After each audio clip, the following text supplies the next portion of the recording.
You guys are going to university. Congratulations. Because you clicked on this video, I know that there's an image, there's a goal, there's a version of you that you want to get to that you're not at yet. And so I'm going to tell you guys how I transformed myself and became the dream woman version of myself during university. Let's go. To start off this video, I want to give you guys some background first, and then I'm going to split it up into two categories. I'm going to do what I did internally to fix my mindset, my spirituality, my mental health and all of that. And then I'm going to tell you guys what I did physically, how I worked on my looks, how I amplified and emphasized my natural features that I already have, and also how I just came more into myself. A little bit of background: I was kind of a socially awkward kid. I was very socially anxious. I had friends, but I would say that I wasn't very good at making friends, and I also was very introverted. I basically had to learn how to socialize. I learned social skills. I learned how to be a good friend. I learned how to be a better person for myself, to kind of get into the realm of me that I wanted to get into. And also through uni, I made more healthy friendships, developed a healthier mindset, and just developed a healthier way of thinking and a healthier way of operating, which helps me get to my dream level status that I'm more than halfway in the process of. So we're gonna start with the first section, which is internal. Obviously, before you start anything, your mindset is what needs to be fixed. Your mindset doesn't need to be perfect, but there needs to be a shift. You need to be able to recognize a tangible moment where you're just kind of like, I don't want to do this anymore. I don't want to be the way that I am anymore. The stage at which I'm at right now, I'm being stagnant. It's not serving me. I want to level up. And so you have to want it. That's number one. You have to want to change. You have to want to better yourself and level up yourself so bad to the point where you're just going to go all in. If you half-ass this is not going to work. And so I remember I was such a big fan of coming of age shows, transformation shows, and things where like kids who were like the loners in school used to have like a glow up, and then, you know, some like good stuff would happen after that. And so I was like, this is going to be my glow up arc. I'm not going to have a villain era. I'm going to have a glow up arc. And so it was kind of fitting that the time where I was going into university was COVID. And so during the COVID pandemic and the lockdown, no one was going outside. No one was interacting with anybody. Obviously, me as an introvert and as someone that finds comfort in myself and in my own private time, I was like, great. This is fantastic. I'm going to use all of this to literally become the best version of myself that I can be. And during that period, I was like, okay, what do I want to do? The first thing I want to do is lose weight. I've gained it a little bit back now, but that's okay. We're back on track because that mindset was established from the beginning. But in the beginning, I was like, I want to get slimmer before I go to uni. And I lost around 25 kg.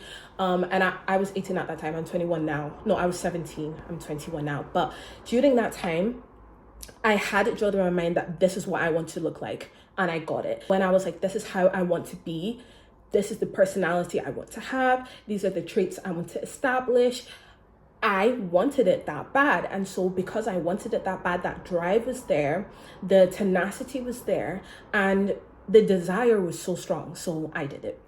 Want it badly enough. The second thing that I did was I strengthened my relationship with God. I know that religion can be quite a polarizing topic to discuss, but I think that this topic was quite integral to my change as the dream woman that I am now. I was a very unhealthy individual with unhealthy mindset, unhealthy coping mechanisms, and also just an unhealthy way of operating. I did have some healthy aspects of me. I was not a completely terrible person, but I just wasn't operating the way that a mentally healthy person would. And at that point, I decided to fully dedicate my time to building my relationship with God and really understanding who God is, because through understanding who God is, I understand who I am. And I would understand Jesus and the way that Jesus worked and the way that he operated and the things that he laid down for us. And I would understand what my identity is, because I feel like the whole issue with people trying to better themselves and having identity crises is because they truly do not know who they are. How else am I going to understand my own identity than from the direct creator, Yahweh? Yeah. So I went straight to the Bible and went straight to praying. I went straight to talking to him, and he revealed to me who I was. He even healed my my unhealthy relationships with my friends, my unhealthy relationships with food, my unhealthy relationships with my family and things like that. And I really through him got to know myself and I'm still learning on how to be a better and healthy functioning individual. The second thing that I did was I understood my MBTI. MBTI is the Myers-Briggs typology, and it is a personality a personality typology kind of system. I will say that from the very beginning, I've always been kind of an introspective individual. I like to know why people do things the way that they do, what they do, and what makes them tick, how they are, what they like, what their dislikes are, how do they operate, how do they make decisions, why do they make those decisions. And I wanted to know that about myself. And because of that, because I was a very introspective individual, I was very self-aware. And so I knew things, but I didn't know what to label it as. I just like to categorize things. That's just the way that my mind works. In the beginning, it was very MBTI focused, and then now as I'm growing, I'm getting more into cognitive function stacks, which are 4 blocks that basically let us know how we interact with the world and how we make decisions. So it's not, is this person shy? Is she not? No, it is how I interact with the world, how I interact with the environment around me, and how I make decisions, how my brain works. At the time, I thought I was an INFP. I was very shy, very interested. Well, not shy. I was not a shy individual. I was just very reserved. I was very introverted. I liked my alone time. I was a dreamer type person, idealist. I did not like realistic way of thinking or pessimistic ways of thinking. I liked making friends. I just didn't like social interactions that much. And so I realized that going into university, that's going to be a big aspect of my life, socializing with people and also making friends, especially now that we are in a lockdown period. We're not gonna have as many social events as we would have had if we were going into university a couple years after or a couple years before with the existence of COVID. I only filmed the first part of this video, but I actually have to go somewhere. So I'll film the next part in a little bit and I'll be right back. Another thing that learning my MBTI helped me to achieve in becoming my dream woman and the woman that I want to be was to be a better friend, because as I got more interested in MBTI and personality types, I understood what personality types like what and what they don't like in order for me to understand them better. How can I be a better friend to them? Oh, their personality type tends to like this, so I'm going to try and do this for them to show them I appreciate them. Of course, that cannot be the baseline for everybody because everybody is different. Everybody operates differently. And so your friend might like something that is not stereotypically common for their personality type, but that is because your friend is their own person and not the personality type holistically. Human beings are complex, and so they're not going to fit into every single category that a personality type wants to put them into. But it was a good start. It was a good start, especially if you are someone that struggles to make friends, or if you're someone that is neurodivergent, etc. These kind of things would help in strengthening, keeping, and starting friendships.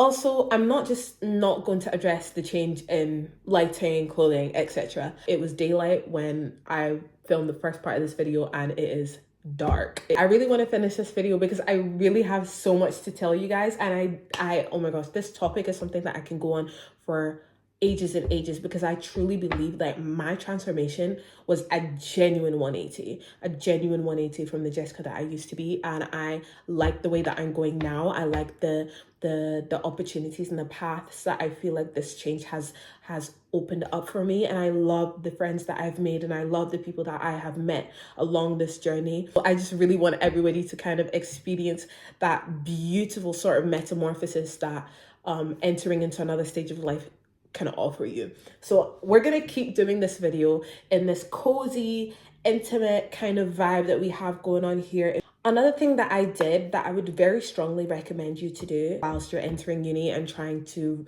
rebrand yourself as the dream woman that you want to be is honestly stop caring what other people think and what they're going to say.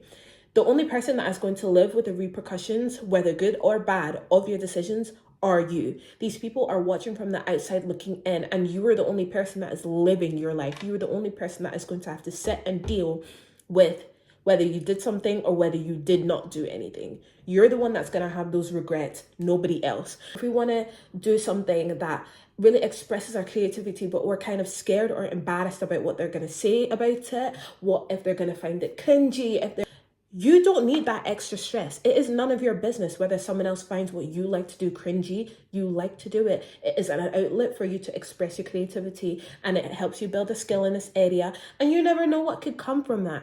And this only applies to things that you really want to do that are healthy and good, and that will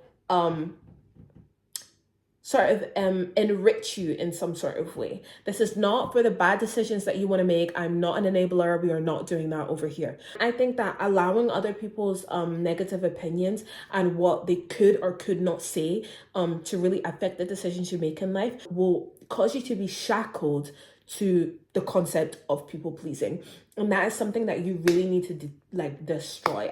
You are you, and you're beautiful and unique, and the way that you were made and the way that you are is a blessing to yourself and to those around you. And if people find you cringy, then so be it. There are 8 billion other people that they can spend time with and hang around with. And not caring what other people think is the courage to be disliked.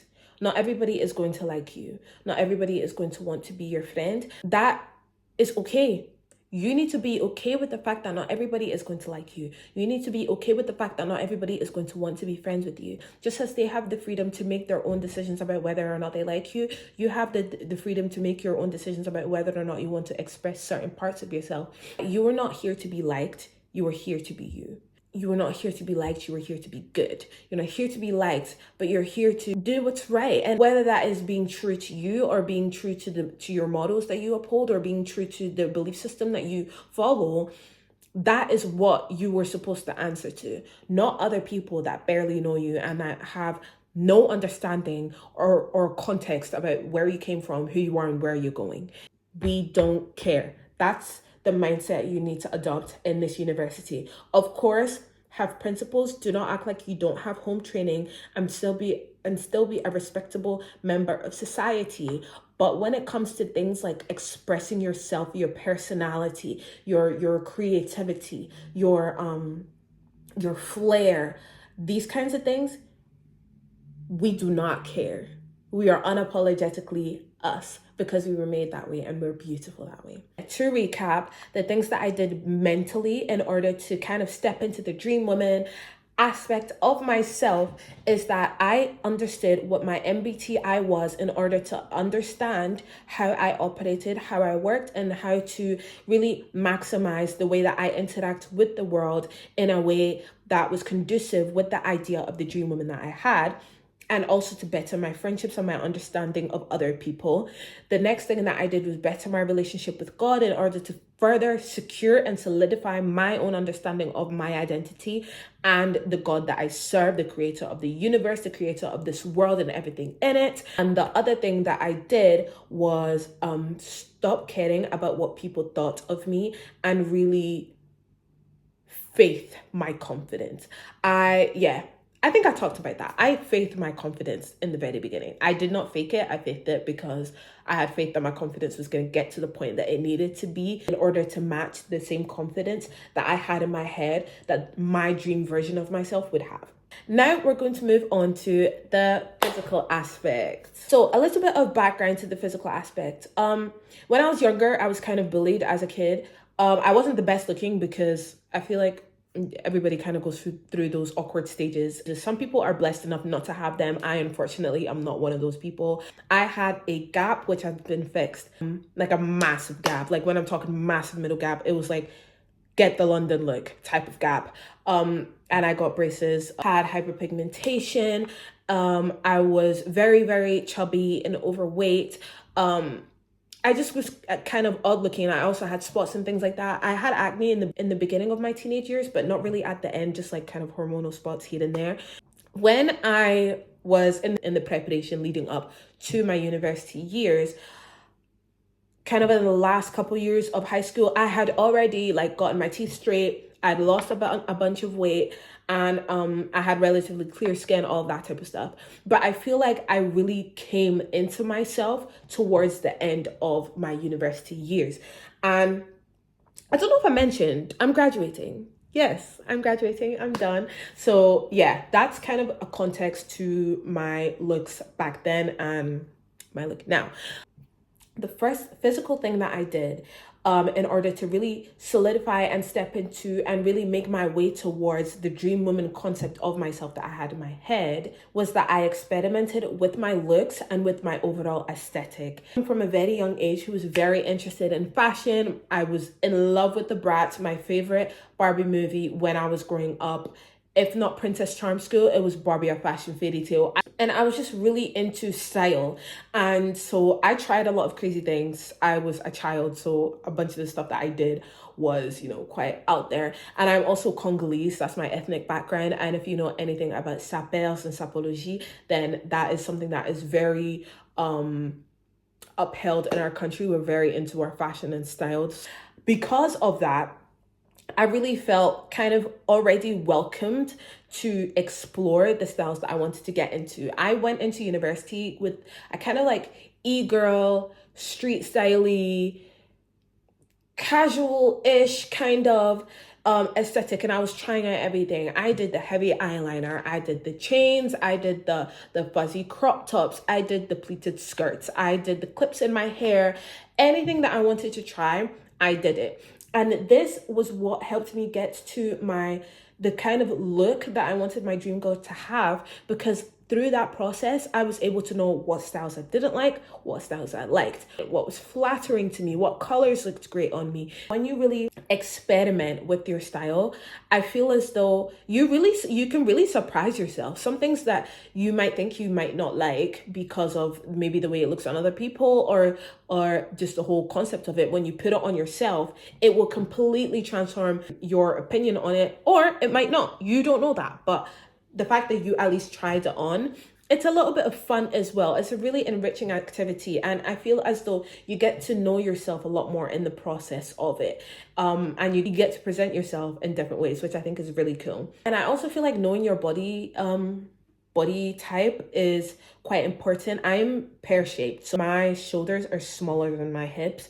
so a lot of things can make me look big very quickly because of the style it's in. Through that whole process, I figured out what those things were, and I know to stay away from certain stuff or to wear certain things because it looks really flattering on me. That's what led me to the kind of style I have today. I want to say kind of chic outfit. I experiment with lots of color. I love color. I'm not the one for monotonous kind of beigey outfit. I'm all about color. Of course, I love my brights. I'm gonna get into color your seasonal palette in a second, but I love my bright colors and I just love pops of color while still maintaining a classy, elegant look. And I feel like that's what I have right now. And I feel like that's also what I show on my Instagram as well when I post my outfits, and on my TikTok, which my TikTok is Love for Jessica and my Instagram is CK, like C and then CAHH. That's the kind of style that I've cultivated. I kind of want to go for a more elegant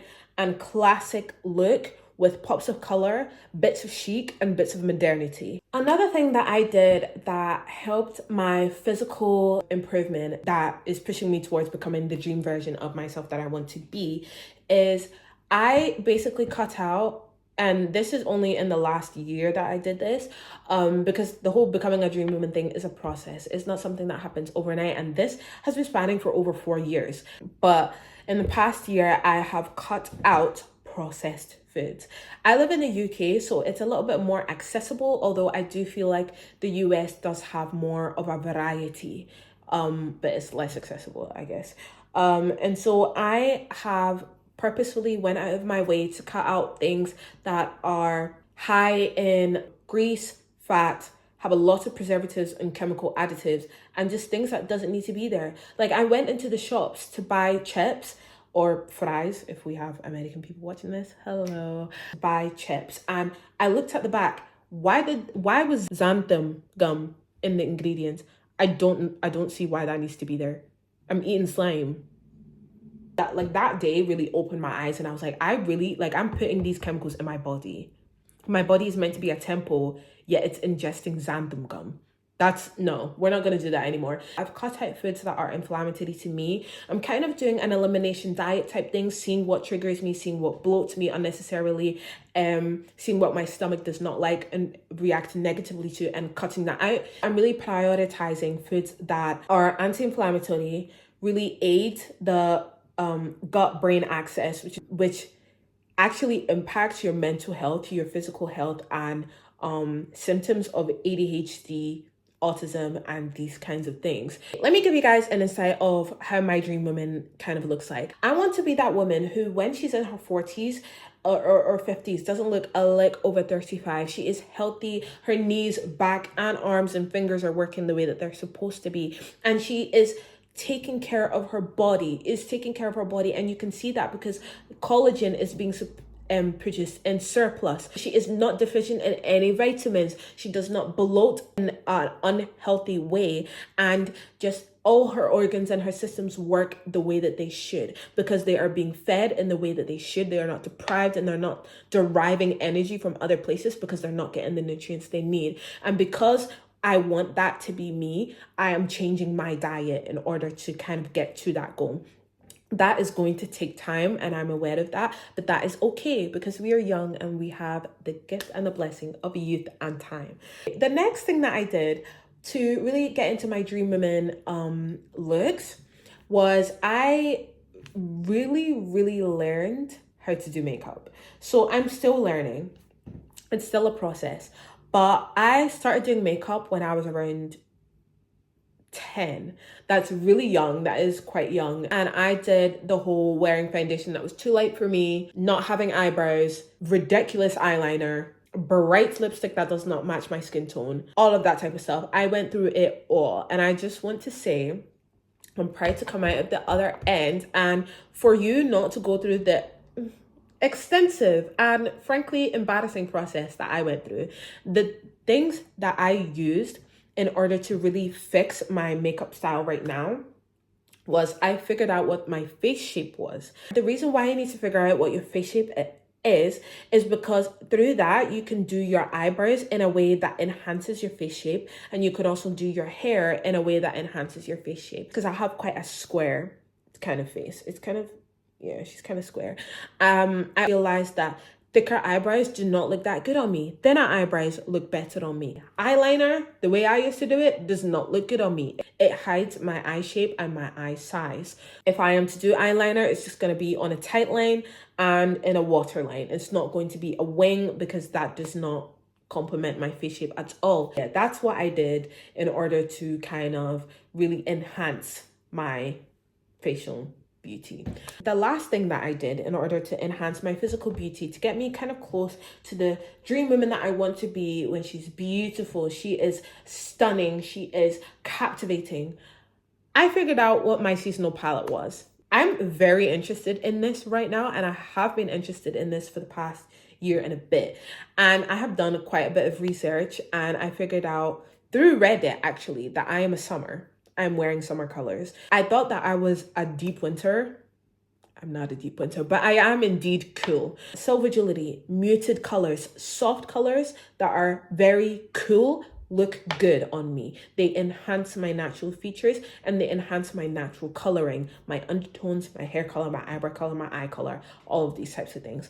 Black does not look good on me. Black looks good on everybody, but it overpowers some people that are in specific seasons, and I happen to be in the season where black, the color black, overpowers me. For those that are in the same season as me, a summer, maybe opt for a navy, a dark blue. That is what's going to look good on you. And I'm actually starting a business where I am offering seasonal palette analysis for certain people. I will not be charging that much in the beginning because I really just want to get my experience up there and really experiment with different people that have different skin tones, different undertones, different colorings, and really see how I can help them dress more into their seasonal palette. But as my experience grows and as my eye gets more trained, my prices will go up. So if you want to get your seasonal color palette and really start dressing in colors that really enhance you, that make you look absolutely wonderful and make you look like you are wearing the colors rather than the colors wearing you,